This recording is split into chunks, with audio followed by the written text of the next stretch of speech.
Les débatteurs sont là maintenant. Franck, bonjour. Bonjour, William, Tanguy. bonjour. Bonjour, bonjour. Allez, on va parler de l'état des lieux d'information sanitaire au Bénin avec cette enquête qui révèle un peu quelques soucis des patients abandonnés ou moins expertes en termes de précision professionnelle, des centres de santé illégaux, ça c'est le quotidien du secteur, formation sanitaire où l'on chope même des infections et des contagions. L'hôpital ne se moque plus de la charité au Bénin, hein, mais plutôt du patient, William. J'aime bien votre caricature ironique, mais elle résume en tout ce bilan des 3 premiers trimestres de l'autorité de régulation du secteur de la santé, notamment sa structure opérationnelle qui est la cellule de contrôle. Je rappelle qu'il y a eu un contrôle sur 3 niveaux. Et c'est justement ça que j'ai pris du plaisir à découvrir au fait les résultats. Du plaisir. Oui, voir nos hôpitaux dans cet état. Pas dans à voir plutôt les résultats tels qu'ils situent les responsabilités à chaque niveau. Il y a un contrôle déjà de l'infrastructure, du cadre dans lequel les soins sont administrés quand ils sont sonnés par une plainte. Ensuite, ils se sont intéressés au personnel soignant, aux agents de santé, est-ce qu'ils sont qualifiés ou non pour administrer un soin ou l'autre. Et ils se sont attablés également, comme le veulent les règles, sur la satisfaction des clients. Et vous voyez, on parle de 18 cas confirmés sur 20 plaintes. Il n'y a que 2 qui n'ont pas donné vraiment grands éléments sur les suspicions nourries ou les allégations avancées par les plaignants. Quand c'est comme ça, je pense qu'il faut accorder un peu de sérieux, de crédit à ces résultats-là. Cela m'amène maintenant à m'intéresser aux résultats eux-mêmes. Dans les hôpitaux publics, l'insalubrité est revenue. Ce qui est vraiment paradoxal. Ce qui est paradoxal. Dans la foulée, on a des centres de santé illégaux. C'est vrai que c'est un vieux métier chez nous. Et chez nous, beaucoup de promoteurs de centres de santé ne sont pas membres du corps médical. C'est très récurrent. On a des centres de santé confessionnels, on a des centres de santé caritatifs de certaines organisations et associations. Et on retrouve des aides-soignants qui font des consultations comme les médecins. Ce ne sont même pas les infirmiers. Les injections ne sont pas faites par les infirmiers. Les aides-soignants sont là. Et le rapport dit que les nuits et les week-ends, les médecins-chefs des hôpitaux sont les aides-soignants. Vous voyez, quand votre vie est dans la main de quelqu'un qui n'a pas fait... Qu'est-ce que cela vous inspire, tout ce tableau? Moi, je pense qu'on a des efforts à faire. Que ce tableau n'est pas du tout reluisant. On parle de saisine de justice. Est-ce que ça règle vraiment le problème? Oui, on situe les responsabilités. Mais est-ce que ces centres aujourd'hui ne sont pas encore en train d'administrer des soins pour ceux qui n'ont pas de lourdes sanctions? Et est-ce que des centres similaires qui n'ont pas été épinglés par des plaintes de soignants ou dont les soignants ne sont peut-être pas informés, ne sont pas illuminés, éclairés pour saisir l'autorité de régulation de la santé pour que le contrôle technique soit fait, est-ce que les gens ne croupissent pas encore sous des traitements, des soins qui n'en valent pas la peine, qui ne répondent en rien à la médecine conventionnelle et qui mettent beaucoup plus en danger leur vie que ne les sécurisent? Moi, je pense qu'il y a vraiment une mal-donne. Eric? Donc, je pense que ce que cela peut nous inspirer, c'est que notre système de santé est malade. Quand on a investigué sur 20 plaintes et que 18 ont donné des résultats d'insuffisance, dysfonctionnement dans plusieurs formations sanitaires, il y a donc matière à s'inquiéter. C'est vrai que la cellule de contrôle et d'inspection a déjà fait ce travail qui nous permet aujourd'hui d'ailleurs de revenir sur ces peines que nous avions toujours évoquées ici dans le secteur de la santé. Les patients ont toujours relevé ces cas d'insuffisance pendant longtemps. Cela n'a jamais été pris en compte pour une forme d'amélioration au niveau des centres de santé. Aujourd'hui, maintenant que la cellule a fait ce travail et que les résultats sont connus, les acteurs sont identifiés, parce que la conséquence directe de tout ça, c'est des patients qui vont à l'hôpital et qui, au lieu d'avoir satisfaction, malheureusement, retrouvent la mort parce que, comme vous l'avez dit, là où on doit avoir un médecin pour s'occuper bien d'un patient, c'est un aide-soignant qui diagnostique mal et qui administre des soins qui ne devraient pas, et conséquence, la personne perdent la vie dans ces conditions-là. C'est des situations où on n'a pas véritablement pris soin de traiter le mal. La personne rentre à la maison, se retrouve encore avec un problème 2 fois plus élevé que le problème qu'il a amené à l'hôpital et finit par mourir. Donc quand on a ces conséquences, qu'est-ce qu'il faut faire? Je pense que il faut vraiment sanctionner. Il ne suffit pas seulement, effectivement, comme l'a dit William, j'ai lu que des procédures judiciaires sont tentées. On ne va pas s'arrêter là. Soit on enferme carrément ces formations sanitaires pour que cela n'existe plus. Il faut quand même faire quelque chose. Si ça reste comme ça, c'est qu'on encourage ça. Franck?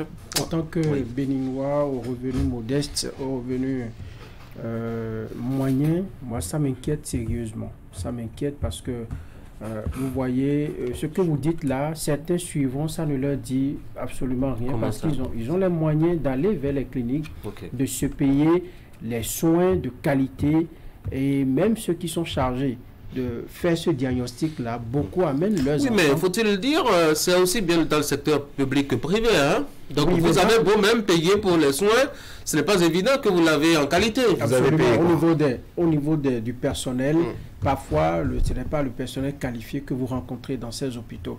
Et moi, je dois dire que ces dernières années, on a vu quand même certaines décisions qui sont prises qui devraient quand même améliorer les prestations au niveau de nos centres de santé.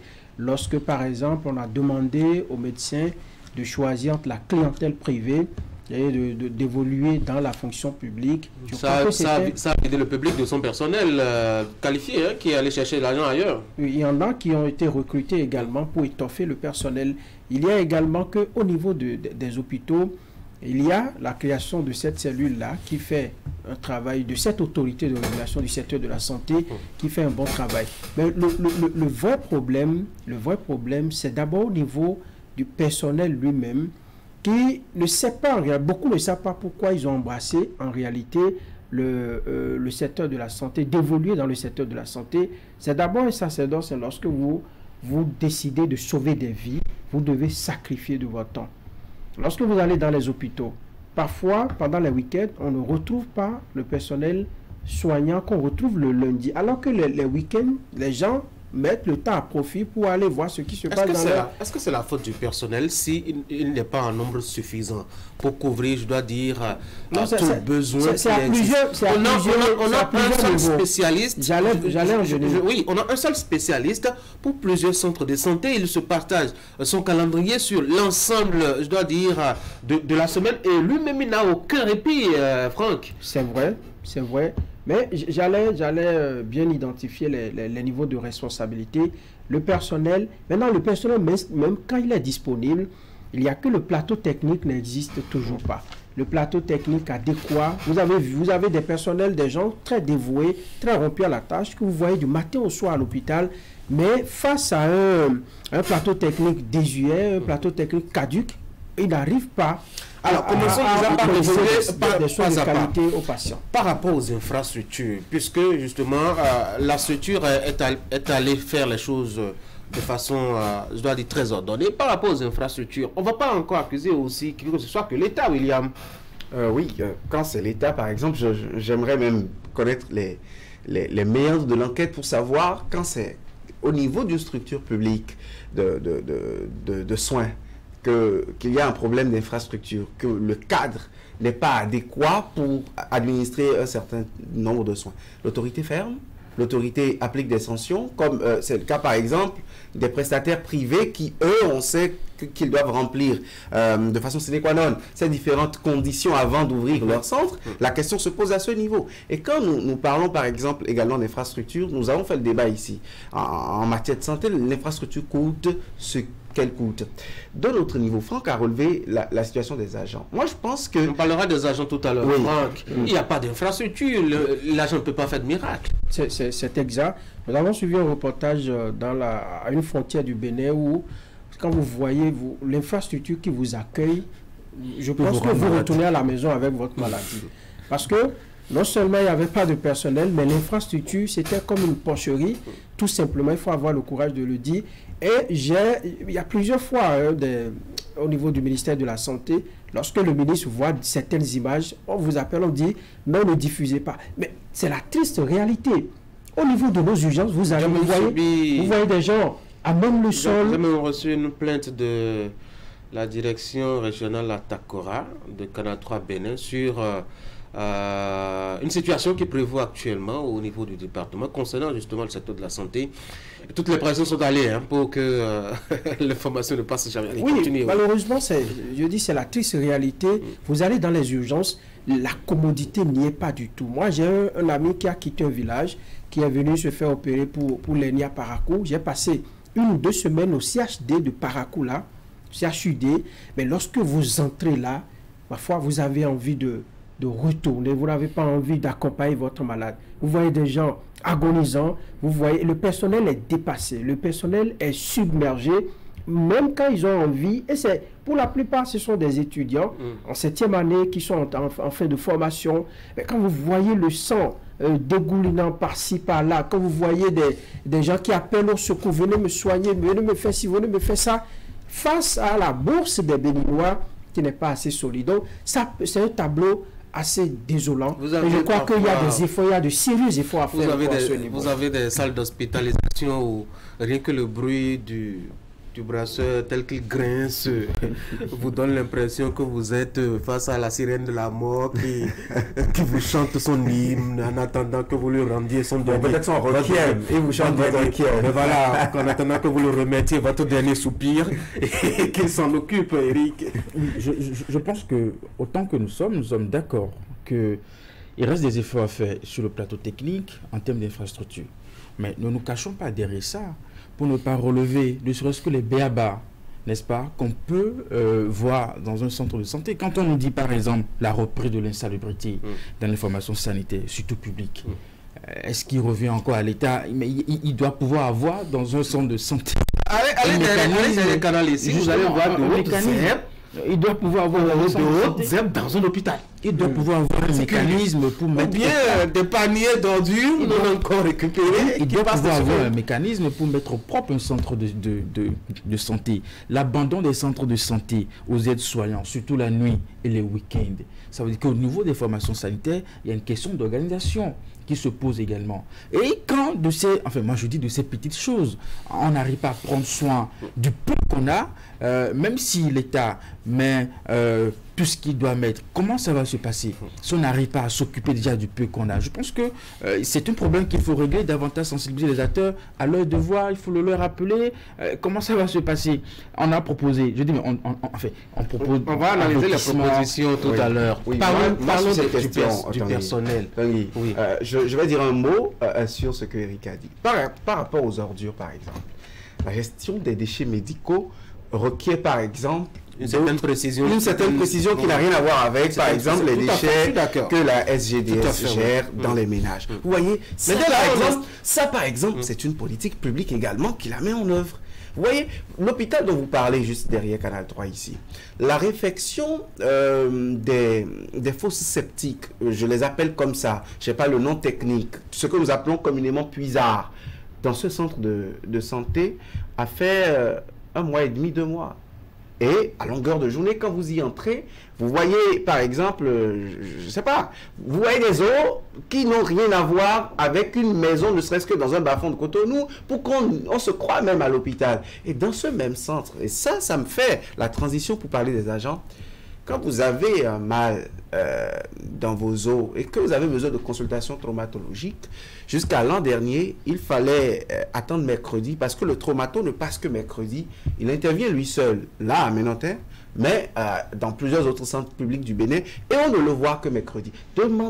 Est-ce que vous allez demander à ce médecin de faire une magie, de se décupler dans tous ces centres pour administrer les soins de santé? C'est ça aussi la question qu'il faut se poser. Le personnel. Dans le privé, on veut faire de l'économie. Donc, on a un seul médecin qui, parce qu'il n'est pas un robot, veut se donner quelquefois des temps de repos, travailler le nombre d'heures de façon légale. Donc, il disparaît parfois pour laisser le centre aux infirmiers. Les infirmiers sont obligés de faire les consultations, même si ce n'est pas normal en médecine conventionnelle. L'infirmier aussi, quand il est débordé, il disparaît à une certaine heure de la nuit. Et l'aide-soignant, parfois même, il ne sait pas écrire votre Oh, nom, mais il ne comprend pas français. mais À cette quand on se allure, retrouve- à cette mais quand on se allure, retrouve dans des à cette cas allure, où on ne peut pas évoquer la raison de ce que le personnel est débordé. Quand on se retrouve dans les cas où c'est de façon volontaire qu'on s'absente, n'est-ce pas? Quand Mais c'est il ne de peut pas façon travailler 7 volontaire. sur 7, 24 heures Je sur ne 24. dis pas ça parce que vous dites ce n'est qu'un aspect. On se retrouve dans des cas où la personne est censée être là, mais on ne le voit pas. On va me dire qu'il est parce qu'il est débordé qu'il n'est pas là. On est dans des cas où la personne sait que voici ce qu'il faut faire, mais elle ne le fait pas. Alors, moi, je dis que la personne est débordée. À cette allure, je le disais, William, on va se retrouver à se faire soigner par le gardien de l'hôpital, peut-être par la revendeuse en face de l'hôpital, de l'hôpital, si dans la hiérarchie, chacun est absent. Moi j'ai eu un choc à la main et je suis allé voir quelqu'un qui peut m'aider dans un hôpital, je ne vais pas appeler le nom. Et moi, je ne me rendais même pas compte que c'était une fracture. Et c'était le lendemain en plus. Je vais là-bas et c'est le petit monsieur qui me fait une ordonnance pour que j'aille faire une radio. Et avant que je revienne, il a disparu. Donc j'attends jusqu'à 17h et pour qu'on me fasse la lecture de ce qu'il y a. Et c'est là où on me dit, bon, écoutez monsieur, c'est une fracture. Alors je dis, ok, bon, maintenant comment je fais? On dit, non, vous allez voir le médecin qui va dire ce qu'il faut faire. Je vais sur la porte du médecin, il était déjà 18h, lui il est rentré chez lui. Donc je garde ma fracture, je viens le lendemain. Le lendemain on me dit que celui qui s'en occupe ne vient pas, il vient le surlendemain. Et donc je garde ma fracture, je la traîne sur 3 jours et j'attends un rendez-vous. Et c'est comme ça que ça se passe, Franck. C'est comme ça que ça se passe. On vous dira que c'est tel jour, il faut rencontrer le médecin. Mais il doit y avoir un système où, en l'absence du médecin, ils ont souvent des gens qui sont formés, ils ont souvent ceux-là qui les assistent, qui devraient prendre le relais. Mais parfois, vous allez, effectivement, la porte du monsieur, du spécialiste est fermée. Ça peut rester fermé du matin au soir. Bon, cela étant, on ne peut pas non plus occulter les efforts qui sont faits. Ces dernières années, il y a eu, disons, un management des ressources humaines où vous allez à certains endroits, vous dira que les spécialistes ne reçoivent pas tout le temps. Je suis d'accord parce qu'ils interviennent également dans les universités, c'est eux qui donnent les cours. On ne peut pas aller chercher encore mieux ailleurs parce que c'est de la ressource humaine, voire de qualité. Donc c'est eux qui donnent les cours. Mais parfois vous venez, vous ne les retrouvez pas. Ils sont parfois dans les ateliers. Il faut dissocier leurs rôles. Un médecin par exemple qui est sollicité, qui est dans un domaine donné, qui doit recevoir un généraliste par exemple, s'il doit aller en formation dans un atelier ici à Cotonou, doit se déplacer de Parakou ou de Cotonou pour Parakou, il va falloir assurer sa permanence. Mais parfois, ce n'est pas le cas. Donc, je pense que les efforts sont réduits par, à la base, certaines insuffisances en matière d'infrastructure, en matière d'organisation. Les directeurs qui sont nommés au niveau de nos hôpitaux, est-ce qu'ils sont des administrateurs vraiment des hôpitaux? Il faut savoir choisir le profil. Parce que quelqu'un qui est nommé dans un hôpital, il doit pouvoir organiser la salubrité. Il doit pouvoir organiser des agents pour faire le tour, avoir des surveillants de palier, coordonnateur de zone sanitaire. Coordonnateur de zone sanitaire. Lorsque ce n'est pas le cas, donc nous allons toujours assister à ces petites, à ces manquements-là qui agissent sur la santé des populations. Moi, je peux comprendre tout.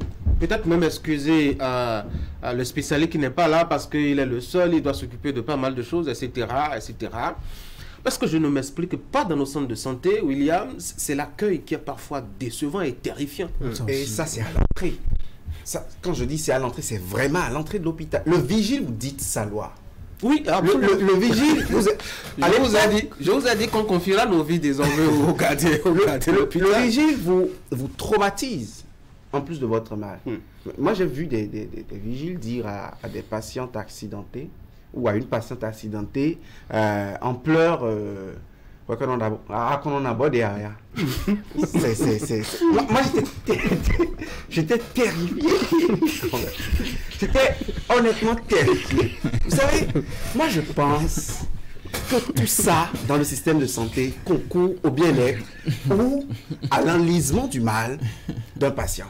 Vous voyez, dans un hôpital, par exemple, à la caisse, parce que, bon, je ne sais pas, hein, pour nous qui fréquentons les centres publics le plus souvent, parce que Franck disait qu'on est de revenus modestes, je ne sais pas si on est vraiment de revenus modestes, mais pour nous qui fréquentons les centres publics, déjà, on vous impose de payer un certain montant avant de prendre le malade. Vous êtes dans un rang interminable à la caisse, et à la caisse, la façon dont on vous accueille, la façon dont vous venez, quand quelqu'un balbutie un peu, ou sous l'émotion de son parent, ou sous le choc, il perd un peu ses mots, on lui demande de quitter le rang, le temps qu'il retrouve ses esprits, quelqu'un d'autre vient.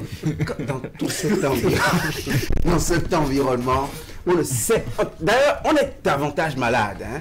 On est davantage malade. Ou quand, pour une fracture, le spécialiste n'est pas là, on dit, ok, on va vous faire un plâtre pour maintenir le pied. Parce que le stabilisateur qu'on a mis depuis hier, il y a d'autres malades qui sont venus, on en a besoin pour eux. Et donc, on vous fait un plâtre le temps que le spécialiste vienne. Le jour où il sera là, on va casser le plâtre et on va vous examiner.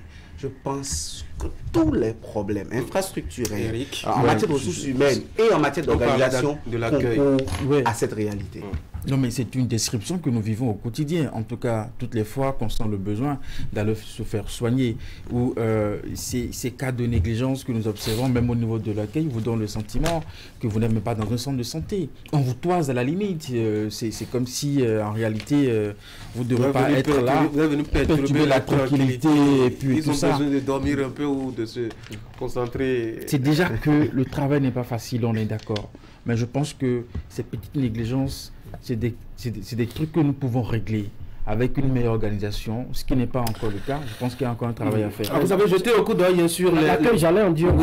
Oui, l'accueil. Voilà la dame qui, en quittant la maison, ne s'est pas bien entendu avec son époux, ou l'époux qui ne s'est pas entendu avec son... Si vous entendez les choses que les femmes qui sont en phase d'accouchement entendent, c'est horrible. On dirait pas qu'elles sont venues pour donner la vie. Hein. Oui, parfois, vous insistez, vous, hommes, pour assister à l'accouchement, pour dire à madame, la sage-femme, attention, ne crie pas, ne déverse pas ta colère sur ma femme. Il est arrivé que moi, je m'introduise dans la salle, parce qu'on lui disait, non, on lui a dit de faire ça, elle n'a pas fait, elle n'a pas fait. J'ai dit, non, mais comprenez là, il faut que vous assistiez. Alors, pour finir, je parlais de l'accueil. Quand vous avez des problèmes à la maison, vous arrivez, vous tombez sur ces genres de personnes, on déverse d'abord la colère sur vous. C'est vrai, c'est humain. Vous savez pas l'état d'âme dans lequel la personne est arrivée au boulot et tout ça. Mais l'on doit comprendre que si on est allé dans le secteur de la santé, il y a un minimum de retenue à avoir, un minimum de maîtrise de soi que l'on doit cultiver. Personne n'a demandé à qui que ce soit d'évoluer dans le domaine de la santé. Vous pouvez être enseignant, vous pouvez être journaliste, mais si vous avez décidé d'être dans le domaine de la santé, sachez que vous avez des vies à sauver. Et d'abord, lorsque vous arrivez à accueillir très bien la personne est guérie à 50%. Allez, vous avez lu les solutions proposées par la structure, poursuite, comment dire, des fautifs devant les tribunaux, fermeture des centres de santé illégaux. Ils ne nous disent rien de ce qu'ils feront des centres de santé publics qui sont pratiquement des mouroirs. Ils ne nous disent rien là-dessus. Absolument, c'est là que je trouve tout ceci un peu faible par rapport à la nature des dysfonctionnements qu'on a évoqués. Voilà, les actions proposées sont de l'avertissement avec ou sans inscription au dossier, à la traduction devant le conseil de discipline de l'Ordre national des médecins, à la fermeture des établissements de soins, en passant par la correction des écarts observés et puis à la poursuite judiciaire. Je pense, au-delà de tout ça, qu'il faut vraiment aussi responsabiliser et sensibiliser les acteurs. Et Franck l'a relevé, ce n'est pas facile, c'est dans pratiquement tous les secteurs. La façon dont je me suis réveillé hier n'est pas la même chose qu'aujourd'hui, et puis tout ça. Donc il faut davantage les sensibiliser et que l'État continue pas à investir dans le secteur pour qu'on ait plus de personnel, pour que le problème d'absence ne soit pas justifié par le fait qu'un médecin soit débordé, que le plateau technique également soit revu. Il faut vraiment recruter, former surtout, éduquer, former le personnel. Oui, nous avons des entités qui forment les meilleurs médecins du monde, oui, parce que d'autres viennent ici pour se faire former. Nous avons des centres qui forment les meilleurs infirmiers, qui forment en tout cas toute la chaîne de personnel qui intervient dans les hôpitaux, les formations sanitaires. Je pense que le problème, c'est au niveau de l'organisation. On peut avoir peu, mais mieux organisé, on va mieux satisfaire les populations. Et je pense que les solutions qui ont été proposées on ne peut pas mieux demander, hein, parce qu'il y a des règles, des textes de loi qui encadrent tout cela. Ils ne peuvent pas aller au-delà. La fermeture, par exemple, il y a eu un travail magnifique qui a été fait par le passé où vous voyez des formations sanitaires dans les coins de rue. Oui, clandestines, des formations clandestines où les gens sont allés les dénicher pour les former. Mais au fur et à mesure, on en crée encore d'autres. Ça veut dire qu'il y a également des issues au niveau de ceux qui donnent l'autorisation. Parce que les gars ne peuvent pas se lever du jour au lendemain pour aller ouvrir des formations. Vous n'imaginez pas, hein, le monsieur, il a fini peut-être, il est en 5e année, il commence pas à offrir des soins à la maison. Parce que fort de son expérience de 5 années, et puis il habitue les gens à cette image de soignant, et on commence par le solliciter. Dès qu'il finit, voilà qu'il y a une chambre à coucher que sa maman a abandonnée ou que son père n'occupe plus vraiment parce qu'il est décédé, ben il met 2 lits dedans et ça y est, il a commencé par offrir des soins à domicile. Mais c'est déjà arrivé, et c'est souvent dans les zones un peu reculées, où le système de contrôle n'est pas suffisamment efficace pour mettre la main sur ces personnes-là. Ou c'est dans des centres de santé qu'on crée parce qu'on est peut-être loin d'une grande ville, on est convaincu qu'on ne sera pas vu, mais on commence déjà pas à administrer des soins à des patients, et c'est peut-être 5 ans, 10 ans après que l'État se rend compte que dans tel endroit, dans telle ville, il y a tel... il y a au moins de personnes qui sont déjà... Souffrez que c'est à défaut d'un centre qualifié que ceux-là trouvent du terrain. Parce que... La nature a horreur du vide. Justement, la nature a horreur du vide et les besoins de santé sont là. Si le centre de santé le plus proche est à 25 km, pour une affection, ne demandez pas à quelqu'un de chercher la route du CHD.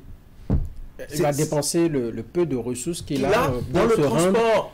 Et quelqu'un qui fait une crise cardiaque, on peut le transporter sur 30 km à moto, parce que je pense à des milieux dans lesquels on ne peut même pas trouver un taxi. Et c'est la seule moto Bajaj du quartier ou du village qu'il faut aller chercher à je ne sais quelle... Seule moto du village. Bon, c'est une... D'accord. J'ai compris. Je pense, Tanguy, que honnêtement, je me mets parfois en défenseur de ces agents du corps médical. Et moi, je prie vraiment... ces différentes mesures, ça c'est une autre phrase, ces différentes mesures doivent permettre d'établir un diagnostic général du secteur. Ce qui est fait. Penser à des réformes. Parce que j'ai entendu les chiffres hier du ministre Tonato sur l'aménagement urbain.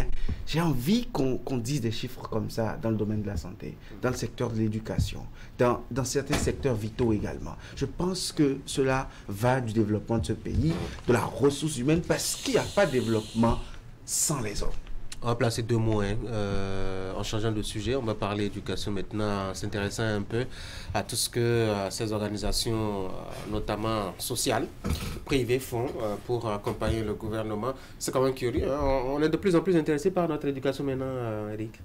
Bon, je pense que ça a toujours été le cas. Convaincu que l'État ne peut pas tout faire, surtout quand on a l'ambition de scolariser tous nos enfants, ça devient un enjeu. Et donc, certainement, c'est l'ouverture pour des personnes de bonne volonté, des fondations, de venir en aide à l'État, soit en subventionnant la scolarisation des enfants, ou soit en distribuant des kits scolaires. Nous l'avons vu à cette rentrée dans nos éditions, même déjà ce matin, une fondation, Ouragan Rondé l'a dit, qui a distribué des kits scolaires aux enfants. Avant ça, en week-end, c'était l'organisation qui gère nos packs aussi dans les communes voisines au parc de la Pendiari pour les enfants orphelins qui ont reçu également des kits scolaires. Et donc, bien d'autres organisations accompagnent l'État dans cette dynamique-là. Nous savons que tous les enfants ne sont pas nés dans des familles qui sont à l'abri du besoin, où à chaque rentrée, c'est parfois hyper compliqué pour des enfants d'avoir un cahier, un stylo. Et donc, cela vient donner un coup de pouce à l'État. William, est-ce que ce n'est pas des activités pour couvrir peut-être d'autres activités moins morales, peut-être pour se donner bonne conscience quand on n'a pas eu peut-être ces sous de bonne manière. On a vu des gens offrir des postes d'études et puis ça y est, s'en prévaloir après pour obtenir des postes politiques. Justement, on a des acteurs politiques cités dans des affaires très sérieuses, mais dont l'entourage vous parle d'une philanthropie et d'un altruisme qui ne disent pas son nom. Et donc, moi, je pense que déjà, il y en a qui le font de mauvaise foi, comme on aime le dire dans la rue, qui aiment blanchir leurs revenus avec, mais il y a d'autres qui ont vraiment la bonne foi, cette générosité de penser à d'autres couches. Mais dans l'un ou dans l'autre des cas, il n'y a que des nécessiteux ont de quoi commencer une année scolaire. Mais on surfe sur leurs besoins, sur leurs faiblesses sociales. C'est ça aussi le développement. Le développement, c'est voir là où le besoin est et se positionner en tant que salvateur, se positionner ensuite en tant que leader. Comme vous l'avez dit, certains s'en prévalent après pour bomber leur torse. Mais moi, je pense que ça a commencé par être une dynamique générale. Ça fait tache d'huile même au niveau des structures. Vous voyez des entreprises qui s'imposent même de le faire d'une manière ou d'une autre. Tant bien que mal, c'est bien. Moi, je pense qu'il faut davantage étudier aussi les besoins. Moi, j'ai vu des dons dans des écoles de Cotonou. Je me demande s'il y a vraiment besoin, quoi. Les besoins ne manquent nulle part, hein, mais on sent que c'est parce que l'organisation non gouvernementale a un proche, parent, ami, officiant dans tel établissement ou dans l'autre. Moi, je pense qu'il faut vraiment étudier le besoin pour que même si c'est un pack de 400 pages, que cette manne-là tombe quelque part vraiment où ça apporte une réponse vraiment à un souci. Oui, Franck. Écoutez, c'est tant mieux hein, si on distribue des kits, si on distribue des sacs et qu'on a en arrière-plan l'ambition de devenir politique, ça règle déjà un problème. Et moi, je pense que l'État devrait donner davantage devait aider ces ONG, ces fondations ou même ces hommes politiques qui ont l'envie d'accompagner le secteur de l'éducation, devaient les réorganiser, leur offrir les conditions pour mieux aider les élèves. Parce que dans d'autres localités, je vous assure, les enfants commencent les cours avec un seul cahier. Le parent lui dit... Enfin, même pas. Hein. Même pas. Il a le sac. Il a le sac en toile cirée qu'il accroche. Maman dit va d'abord à l'école. Va d'abord à l'école. Nous avons des filles, mais sinon, nous avons des... On achète une ardoise. Une ardoise avec beaucoup de craie. Beaucoup de craie dans une boîte. On coupe le bas du sac de riz là. Voilà. On raccommode un peu avec quelques deux bras qu'on met un peu, ça y est. Voilà. Bienvenue à l'école. Le sac coûte 1200 et qu'une fondation met ce sac-là à la disposition de l'écolier. Je pense que ça lui donne envie d'aller à l'école. Donc, je pense que c'est bonne volonté. Il y a dans certaines localités, vous voyez des salles de classe qui sont estampillées le nom de certaines personnes. Et cela s'est fait pendant plusieurs années. Vous allez dans certaines zones. Allez à Zobodo. Vous verrez, des nouvelles. Vous allez à côté, vous verrez. Il y a pas allez là-bas pour vous montrer des nouvelles. Passez une très bonne journée, les gars. Mesdames et messieurs, on va marquer une pause. Le temps de recevoir par ici Franck, un autre. Kilivos, celui-ci, pour parler un peu de cette rencontre internationale qui se tient à Cotonou très prochainement.